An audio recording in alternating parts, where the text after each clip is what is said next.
Well, look, I moved about a bit. I was a Canberra boy, played first grade up in Canberra, and I'd always been a part of the programs and carnivals and systems with ACT. I then went to the Cricket Academy based in Adelaide for a year and had a year over there.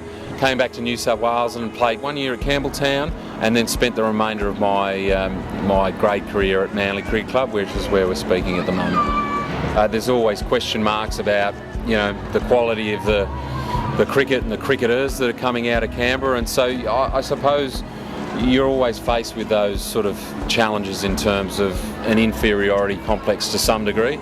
Oh, look, I think without a doubt the best World Cup campaign I was involved with was the '99 World Cup in England. It was such an amazing campaign to be involved in terms of what happened to us in that journey and where we came from and the struggles we went through.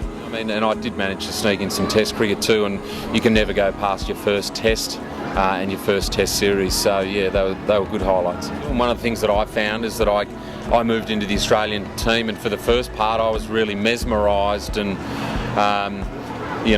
amazed by the fact that I could be playing with your childhood heroes and guys that you'd seen playing on TV. And I played in a team with some of the greats, McGrath, Warne, Gilchrist, the War brothers, and I was in the field and just seeing these guys operate and the quality and how good they were. I was pretty fortunate in a sense to play with one of the most successful teams going around.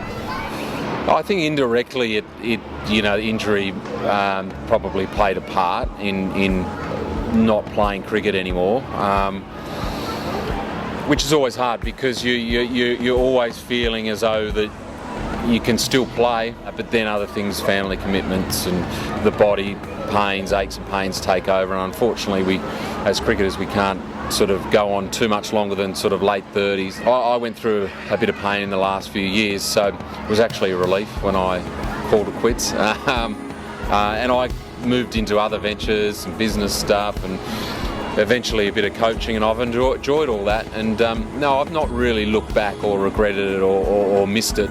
You devote your life, 20 years of your life, to playing cricket, and that can be hard to give up, and some players do find the transition period quite difficult, I guess. So that's something to sort of bear in mind, both the Cricket Australia and the ACA and the current crop of players.